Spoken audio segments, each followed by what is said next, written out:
পরম প্রেমময় সচ্চিদানন্দময় বিগ্রহ পরমারাধ্য ঠাকুর মহারাজের চরণে এই অধমের কোটি কোটি প্রণাম জানাচ্ছি। আসামঙ্গে সরস্বতী মঠের পূজ্যপাদ মহাত্মা মহারাজের চরণে নমনারায়ণ সম্ভাষণ জয়গুলি সম্ভাষণ জানাচ্ছি।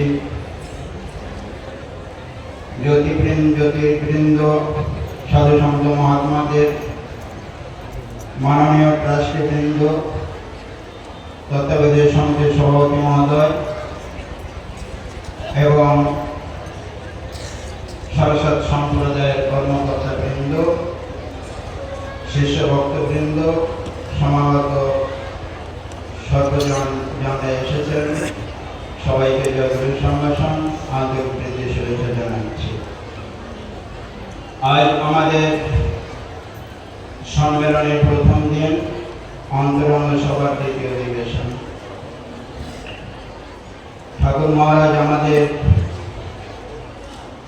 সবার উদ্বোধক।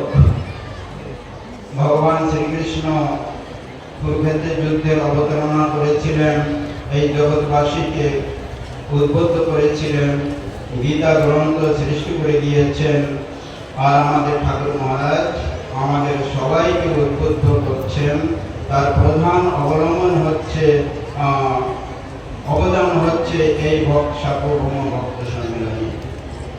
এই সম্মেলনের কথা আমরা যখনই শুনতে পাই, 3-4 মাস আগে থেকে যখনই কাউন্টার খোলা হয়, বাস কাউন্টার, মাত্র 2 ঘন্টার মধ্যে সমস্ত বাসগুলো ফুল হয়ে যায়।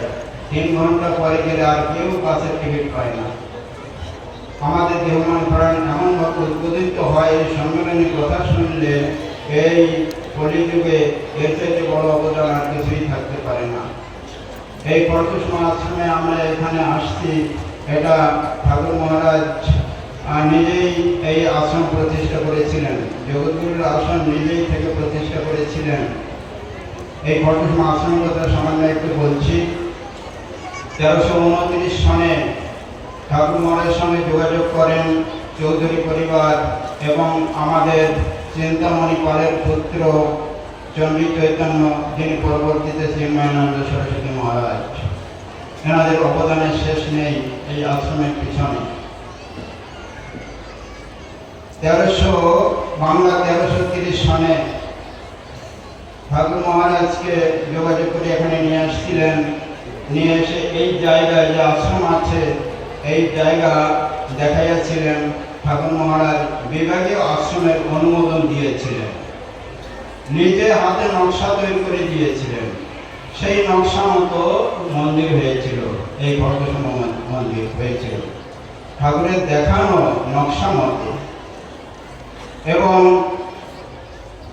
1332 সনে যখন পরশুষ্মা সম্মেলনী হয়, তখন প্রভাকর বাবু এবং অন্যান্য শিষ্যভক্ত মিলে সম্মেলনী ডেকে এনেছিলেন, এখানে আহ্বান করেছিলেন। এই পরশুষ্মায় সম্মেলনী আহ্বান করলেন, কিন্তু দুঃখের বিষয় হঠাৎ প্রভাকর বাবু ঠাকুরের চরণে চির বিশ্রাম নিলেন। তিনি এই স্থূল দেহে আর থাকলেন না। একটা বজ্রপাতের মতো হলো। তখন মন্দিরের কাজকর্ম, সমস্ত কাজকর্ম বন্ধ হয়ে গেছিল। ঠাকুর মহারাজ সবার ভিতরে আবার প্রেরণা যোগালেন এবং ঠাকুর মহারাজ আশ্বস্ত করলেন সবাইকে যে তোমরা কি করবে, উদ্যম উৎসবে সম্মেলন কাজ আরম্ভ করো। সম্মেলন কাজ আরম্ভ হলো, মন্দিরের কাজ আরম্ভ হলো। সম্মেলনী 1333 সনে প্রথম সম্মেলন হয়েছিল এই পরশুষ্মা।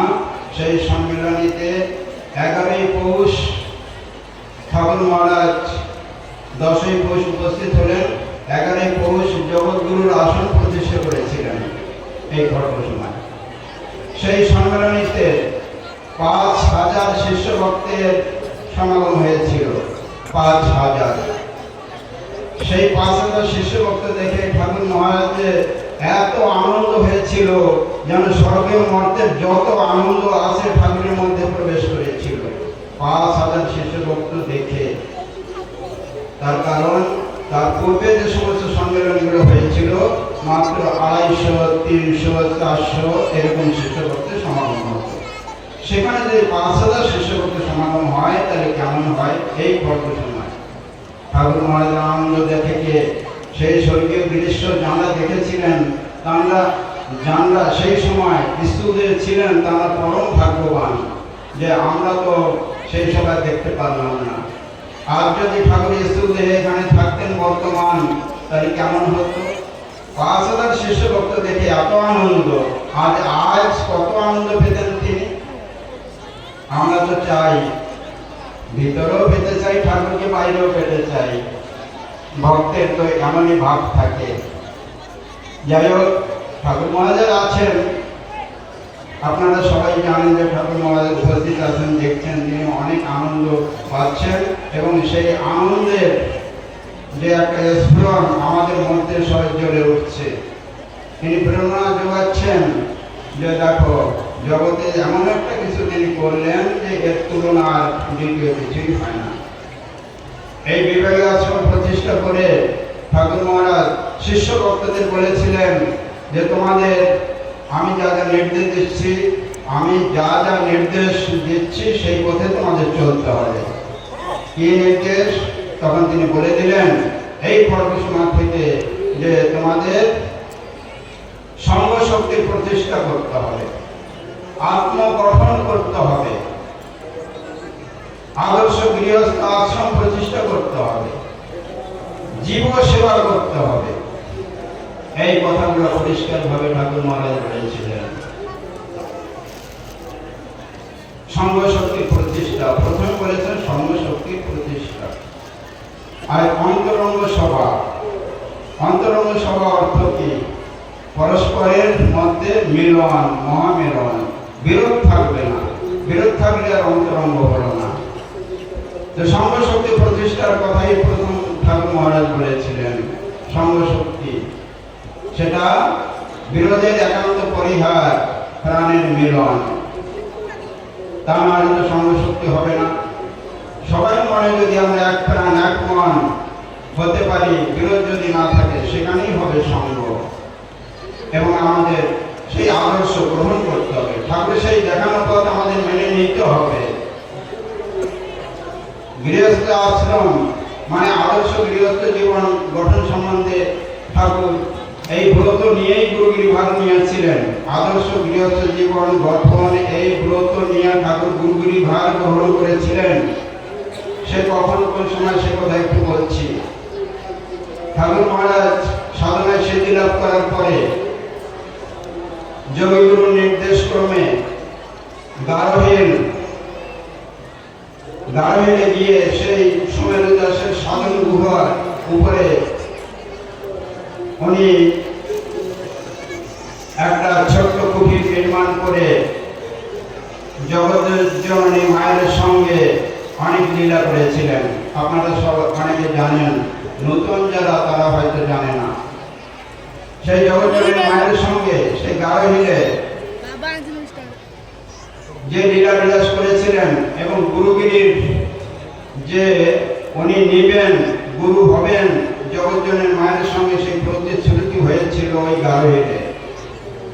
মা বলেছিলেন তোমার গুরু হতে হবে। ঠাকুর বলেছিলেন গুরু হওয়া বড় শক্ত কাজ, কঠিন কাজ মা, এটা আমি পারবো না। মা বলেছিলেন জগজ্জননীর মা, না তোমার যে গুরু হতে হবে। তুমি যদি গুরু না হও তাহলে আমার লীলা বিলাস করবে কি করে, এই সৃষ্টি কি করে চলবে, ভারসাম্য রক্ষা হবে কি করে? তোমার পিছনে থেকে এত বড় করে তুলছি, আর তুমি যদি গুরু না হও তাহলে সেটাকে হয়, তোমার গুরু হতে হবে। তখন ঠাকুর 3টা শর্ত বেঁধে দিলেন। 3টা শর্ত, যে আমার যারা আশ্রিত হবে, আমার নির্দেশিত পথে দেখানো পথে চলবে, দেহমান প্রাণ সমর্পণ করবে, এক জন্মেই যেন মুক্তি লাভ করতে পারে।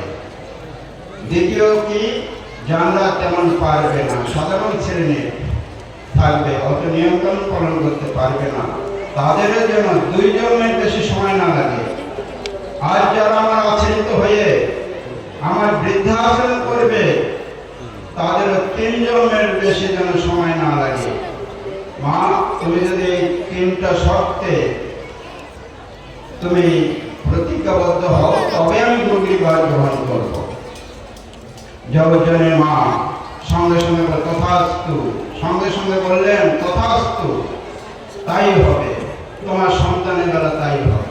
আমি মহামায়া দ্বার ছেড়ে দিব, তোমার আশ্রিত যারা আছে, পাপী তাপী অন্ধ আছে, যত আছে সবাই মুক্তিধামে চলে যাবে। আজ আমরা এইরকম গুরুর আশ্রিত। এবার এই আমি একটা কথা বলছি যে গৃহস্থ আশ্রম আদর্শ গৃহস্থ জীবন গঠন সংকল্প নিয়ে ঠাকুর এই গুরুগিরি ভার গ্রহণ করেছে, এই কথাটা বলেছি। এখান থেকে ঠাকুর চলে গেলেন কোথায়? সচ্চিদানন্দের কাছে সাধনা সিদ্ধি লাভ করার পরে যখন সচ্চিদানন্দ পরমহংসদেবের কাছ থেকে ঘুরবেন, তখন সচ্চিদানন্দ পরমহংসদেব বলেছিলেন, বৎস তুমি আমাকে গুরু দক্ষিণা দাও, গুরু দক্ষিণা দিতে হবে। ঠাকুর তখন বলেন, গুরুদেব একই কথা বললেন, গুরু দক্ষিণা আমি কি দেব? আমার দেহমান প্রাণ যা আছে সব তো আপনার চরণে সমর্পণ করেছে গুরুদেব, আবার আমার কাছে গুরু দক্ষিণা চাচ্ছেন, গুরু দক্ষিণা আমি আর কি দেব? তখন সচ্চিদানন্দ উনি বলেছিলেন যে বৎস, হ্যাঁ আমি দেহমান প্রাণী চাই এবং প্রকৃত গুরু দক্ষিণা শিষ্যের দেহমান প্রাণ, এছাড়া দ্বিতীয় আর কিছু হতে পারে না। ঠিকই আছে, আমি তাহাই চাই। তখন ঠাকুর বলেছেন, আমি তো দিয়েছি, আবার গুরু দক্ষিণার কথা বলেন কেন? আপনার গুরু দক্ষিণার স্বরূপ কি? তখন সচ্চিদানন্দ বলেছিলেন, শোনো, আগে পূর্বে আদর্শ গৃহস্থ ছিল বলে ঘরে ঘরে শান্তি ছিল, শান্তি বিরাজ করত। আজ তা নাই বলে দেশে মারামারি, কাটাকাটি, দণ্ড কোলাহল, কেস মামলা, মকদ্দমা, অকাল মৃত্যুতে ভরপুর হয়ে গেছে। দেশবাসী একটু শান্তিতে নেই, কোনো সংসার শান্তিতে বাস করতে পারছে না। সেই আদর্শ গৃহী নাই, সেই জন্যই অবস্থা। তোমার সেইটা ঘুরে আনতে হবে, পুনরুদ্ধার করতে হবে, আদর্শ গৃহী তৈরি করতে হবে, ব্রহ্মচর্য মূলক শিক্ষা শিক্ষিত করে মুনি ঋষিদের ভাবধারায়, সেই আগে মুনি ঋষিরা যেভাবে সংসার করত সেই আদর্শ সবাইকে শিক্ষা দিতে হবে এবং সেইভাবে তোমার এই অধঃপতিত দেশকে, এই ভারতকে সোনার ভারতে তৈরি করতে হবে। এই ব্রত নিয়ে তোমার গুরুগিরি করতে হবে এবং আমার এই গাদিতে বসতে হবে। সচ্চিদানন্দজি বললেন, আমার এই গাদিতে বসতে হবে, এই ব্রত নিয়ে তোমার এই গুরুগিরি করতে হবে। তখন ঠাকুর মহারাজ বলেছিলেন, গুরুদেব আপনার আদেশ আমি শিরধার্য মাথা পেতে নিচ্ছি, আমি তাহাই করব, আপনি যা যা বলছেন তাহাই করব। কিন্তু গুরুদেব আপনার এই গাদিতে আমি বসতে পারবো না। আপনার এই গাদিতে দাদা ব্রহ্মানন্দকে দিয়ে দিন, ব্রহ্মানন্দকে এই গাদিতে বসান। কেননা পশ্চিমা সাধুরা বাঙালি সাধু বলে ঘৃণা করে, আর এই যে শুষ্ক দুঃখ আমার উপযোগী নয়। এবং আপনি যে ব্রত নিয়ে আমাকে গুরুগিরি ভার নিতে বলছেন এবং অধঃপতিত বলছেন, অধঃপতে গেছে এই সমাজ, সেটা এখনো আপনার দেশে অনেক ভালো আছে, কিন্তু বাংলাটা বেশিও অধঃপতে গেছে। অতএব আমাকে বাংলায় প্রতিষ্ঠা করুন, আমি সেখানে ওই ব্রত নিয়ে গুরুগিরি ভার গ্রহণ করব। ঠিক সচ্চিদানন্দ পরমহংসদেব বললেন, চল তাহলে তোকে বাংলায় প্রতিষ্ঠা করে আসি। তারপর ঠাকুর মহারাজ সুযোগ একটা পেয়ে গেলেন, গুরুদেবকে নিয়ে চলে আসলেন গুয়াহাটি। যোগেশ্বর বিশ্বাস মৃণালী দেবী ওখানে থেকেই, ওনার বাড়ি থেকেই ঠাকুর যোগ সাধনা সেই সমস্ত প্র্যাকটিস করেছিলেন। যোগীগুরু সুমনি দাস যেগুলো শিখিয়ে দিয়েছিলেন সেইগুলো ওখান থেকেই উনি সেই নির্বিকল্প সমাধি সব কিছু হয়। তখন যোগেশ্বর বিশ্বাস মৃণালী দেবী বলেছিলেন যে ঠাকুরকে বলেছিলেন যে তোমার গুরু সচ্চিদানন্দ পরমহংসদেবকে একবার দেখাবে। বেশ, সেই সুযোগ এসে গেল। সচ্চিদানন্দ পরমহংসদেবকে নিয়ে আসলেন, আর সচ্চিদানন্দ পরমহংসদেব ঠাকুরকে এবার সেই গুরুত্বে কি করে নেবেন, গুরুগিরি ভার অর্পণ করবেন। তখন মৃণালী দেবী এবং যোগেশ্বর বিশ্বাস বলেছিলেন সচ্চিদানন্দকে যে আপনি আমাদের দীক্ষা দিন। তখন সচ্চিদানন্দ বলেছিলেন, হিন্দিতে বলেছিলেন, আমি বাংলায় বলছি তার, বলেছিলেন যে আমার কাছ থেকে কেন দীক্ষা নেবে? আরে আমার কাছে আমার ইচ্ছা অনেক বড় হয়ে গেছে, অনেক অনেক বড় হয়েছে, এর কাছে তোমরা দীক্ষা নাও, এর কাছে দীক্ষা নাও, তোমাদের আর কোনো চিন্তা ভাবনা করতে হবে না, আমার কাছে অনেক বড় হয়ে গেছে। তখন ঠাকুর মহারাজের নির্দেশে যোগেশ্বর বিশ্বাস মৃণালী দেবী দীক্ষা গ্রহণ করেন এবং ঠাকুর সেই আদর্শ গৃহস্থ জীবন গঠন, সংঘ শক্তির প্রতিষ্ঠা, এইসব ব্রত নিয়ে গুরুগৃহভার, এটি জগজ্জনী মায়ের নির্দেশ, গুরু নির্দেশ, এই গুরুগৃহভার গ্রহণ করে এই সমাজে আমাদের সেই পথ দেখান, আমরা কিভাবে সেই আত্মস্বরূপ জ্ঞান লাভ করতে পারব। জলপাইগুড়ি যখন সম্মেলনে হয়েছিল তখন ঠাকুর মহারাজ বলেছিলেন যে আমার শিষ্যদের আমি 3 ভাগে ভাগ করেছি, উত্তম অধিকারী, মধ্যম অধিকারী ও অধম অধিকারী। যারা উত্তম অধিকারী তারা আমার দেখানো পথে নিজের চেষ্টায়, আত্মচেষ্টায় ব্রহ্মচর্যমূলক শিক্ষা গ্রহণ করে আসন প্রাণায়াম, ধ্যান ধারণা এইসবের মাধ্যমে অগ্রসর হতে পারবে, আত্ম উপলব্ধি করার চেষ্টা করবে, তারা উত্তম অধিকারী। আমার দেখানো পথে, ঠাকুরের দেখানো পথে তারা উত্তম অধিকারী। আজ যারা গুরু সেবার মাধ্যমে, জীব সেবার মাধ্যমে আমাকে সন্তুষ্ট করতে চাইবে, শুদ্ধ চিত্তে জীবের সেবা করবে, এই পথে যারা অগ্রসর হবে তারা মধ্যম অধিকারী। আর যারা অধম অধিকারী তাদের জন্যই আমার আশা, যারা কিছুই পারবে না, শুধু আমার দিকে তাকিয়ে থাকবে। ঠাকুর এখানে বলেছে যারা কিছুই পারবে না, আমার উপর নির্ভর করে পড়ে থাকবে, তাদের জন্যই আমার আশা, তাদের ভার বোঝা আমার মস্তকে বহন করতে হবে। কিন্তু এখানে একটা কথা, আমরা ঠাকুরকে, আমরা কি মধ্যম অধিকারী হতে পারি না? উত্তম অধিকারী নয়, নাই পারলাম, মধ্যম অধিকারী হতে পারি না? নিয়মপত্র শব্দ বিধান সঠিকভাবে পালন করে সেই বিরোধের পরিহার করে মন থেকে বিরোধটা সরিয়ে দিয়ে জীব সেবার কাজে, সংসার সেবার কাজে, জীব জগতের সেবার কাজে আত্মনিয়োগ করতে পারি না? তাহলে তো ঠাকুরের উপর এত ভার বোঝা চাপানো প্রয়োজন হয় না। ঠাকুর নেবেন আমাদের সমস্ত ভার বোঝা, ঠিক আছে, আমার বহন করার যথেষ্ট শক্তি আছে। পৃথিবীতে যত পাপী তাপী আছে, সমস্ত পাপীদের যত পাপ ভার আছে, ঠাকুরের বহন করার ক্ষমতা আছে, যথেষ্ট থেকে যথেষ্ট আছে, এটা সত্য।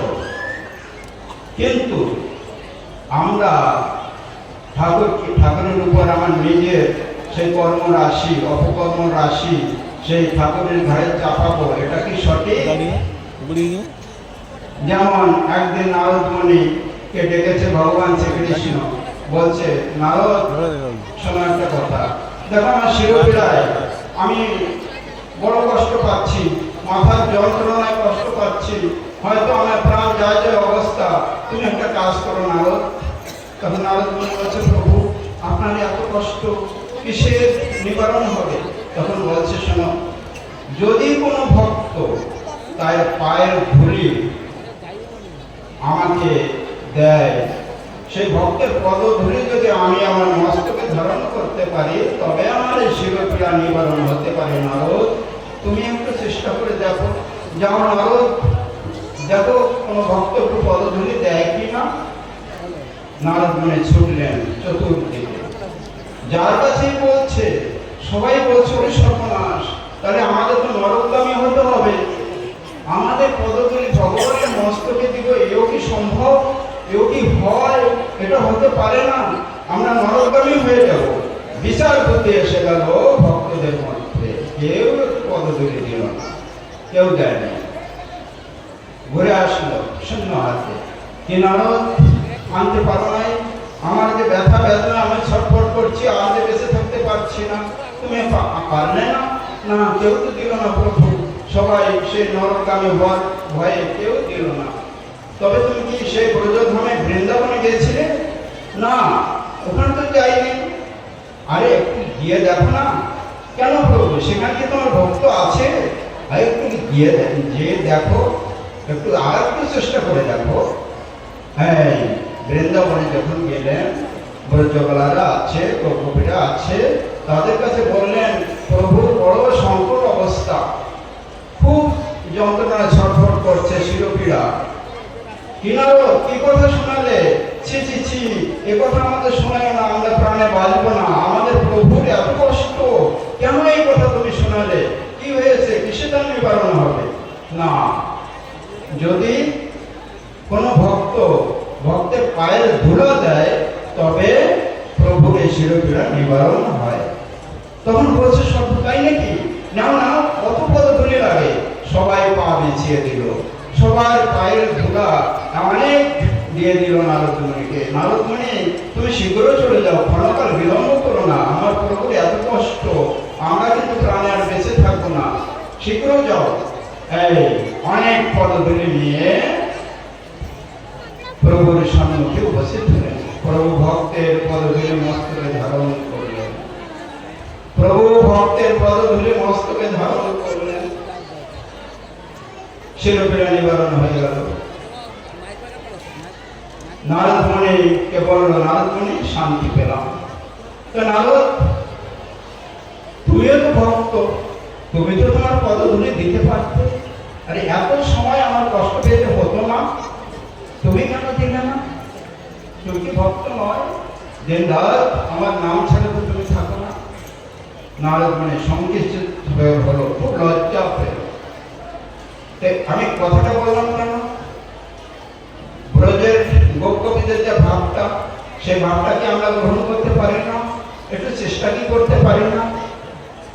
ভগবানের দুঃখ আমাদের কি প্রাণে লাগবে না? আমার ঠাকুরের মস্তকে আমাদের ভারত যা চাপাবো, এটা কেমন হয়? ঠাকুর যে কষ্ট পাবে, আমাদের প্রাণে কি লাগবে না? তাহলে আমরা কি সেই মধ্যম অধিকারী হতে পারি না? ঠাকুরের নির্দেশিত কথা আমরা চলতে পারি না? ঠাকুরের দেখানো কথা আমরা চলতে পারি না? আমাদের ভিতরে বিরোধটাকে আমরা শেষ করতে পারি না?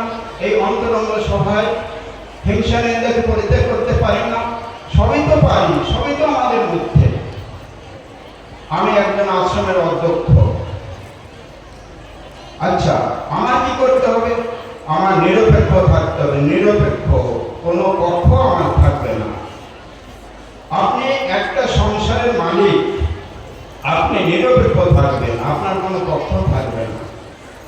আর আমি অধ্যক্ষ হয়ে যদি পক্ষপাত করি, কিছু শিষ্যভক্ত আমার অন্তরঙ্গ, কিছু শিষ্যভক্ত আমার অন্তরঙ্গ না, তাহলে সেই জায়গা, সেই আশ্রমে, সেই ঘরে, সেই বাড়িতে বিরোধ সবসময় লেগে থাকবে, তার মীমাংসা কখনো হবে না, হতে পারে না। বলে কি হতে হবে? আমার ঠিক হতে হবে, ঠাকুরের নির্দেশ আমার মেনে চলতে হবে, ঠাকুরের কথা আমার স্মরণ করতে হবে, ঠাকুরের পথে দেখানো পথে আমার চলতে হবে, নিজের চিত্ত শুদ্ধ হতে হবে, নিজের বিবেক বৈরাগ্য জাগাতে হবে, অন্যথায় হবে না। আমি যদি সঠিক হই, আমার পক্ষপাত থাকবে না, সবাই আমার আপনজন হবে, তখন সেখানে বিরোধ থাকবে না। কি আশ্রমে, কি বাড়ি, কি ঘরে, যেখানেই হোক, কোনো জায়গায় বিরোধ থাকবে না। তাই আসুন, এই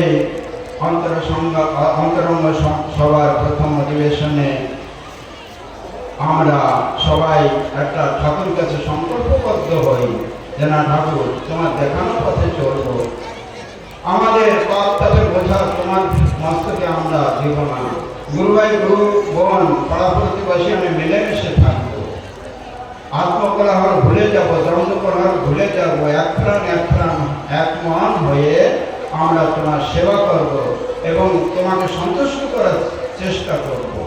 এই সংকল্পবদ্ধ হয়ে আমরা সম্মেলনকে চলে যাব। এই সম্মেলনে যে ঠাকুরের অবদান, তারপরে মঠাশ্রম করেছেন, ঠাকুরের পুস্তকগুলো রচনা করেছেন, সেই ঠাকুরের পুস্তক পুস্তকগুলোর মধ্যে ব্রহ্মচর্য সাধন যে পুস্তকখানা আছে, সেই ব্রহ্মচর্য সাধন পুস্তকের যে বিধানগুলো আমরা যে মেনে চলি, ঠাকুরের দেখানো পথে আমরা আত্ম উপলব্ধি করতে পারবো। ঘরে ঘরে শান্তি ফিরে আসবে, আদর্শ গৃহীত তৈরি হবে, সঙ্গ শক্তি প্রতিষ্ঠা হবে, সব কিছু হয়ে যাবে। আজ আমি এতটুকু বলে বিরাম নিচ্ছি। জয়।